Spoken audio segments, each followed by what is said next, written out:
Excellent, thank you so much.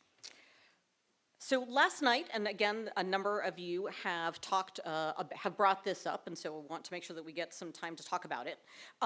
You may know that in the Fulton County Courthouse, Judge McBurney issued his decision in Adams v. Fulton County, where he ruled that Georgia election superintendents have a ministerial and mandatory role. That shall means must, to certify elections. So I was going to ask Ms. Tindall Ghazal, what is certification? Because there's been a lot of discussion about it. Why is this question of certification such an important one, and especially whether it's a mandatory or discretionary power of superintendents? And what is the impact of this particular ruling on the 2024 elections? So certification is basically math.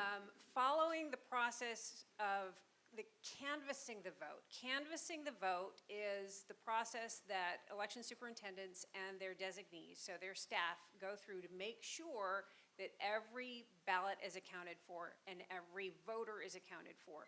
And it's a very thorough process that starts at 7 p.m. or whenever that last voter has cast that ballot. The canvass starts immediately as soon as those polls close. And that entails going through the voter rolls, making sure that the number of votes who matches the number of voters, matches the number of ballots. And there may be a small discrepancy. There are voters who sometimes come in, they get angry, they leave, they forget to scan their ballot, they misplace their ballot, they set it to the side. Poll workers can forget to check the diverter bin in case voters have cast write-in votes. They forget to include the number of provisional ballots and all of that. So that's why the canvass process to account for all the voters, all the votes, and all the ballots is really the most important thing. Certification is just the totals of that. Certification is the process by which every county accounts for the number of voters, the number of ballots that were cast, and the votes that were on those ballots. Now, the question arose in 2024, similar to questions that arose in the late 19th century. Mind you, this issue has been settled for over 100 years, but for some reason it became an issue again now, that, well, maybe the superintendent doesn't actually have to certify all of these elections because, after all, voter fraud is so rampant, which we know it's not.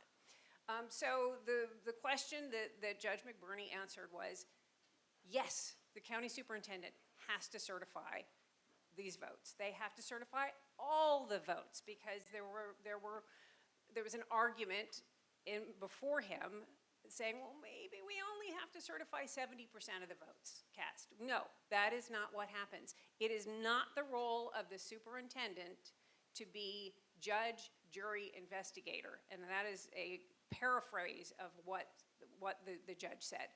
If there are questions about the validity of anybody's vote, that goes to the courts, because the courts are equipped, and that is why we have court cases. That's why we have lawyers that are highly paid for this sort of thing, to have election challenges. But it is the court's duty to determine whether or not every one of those ballots that was cast should be counted, and every vote should be counted.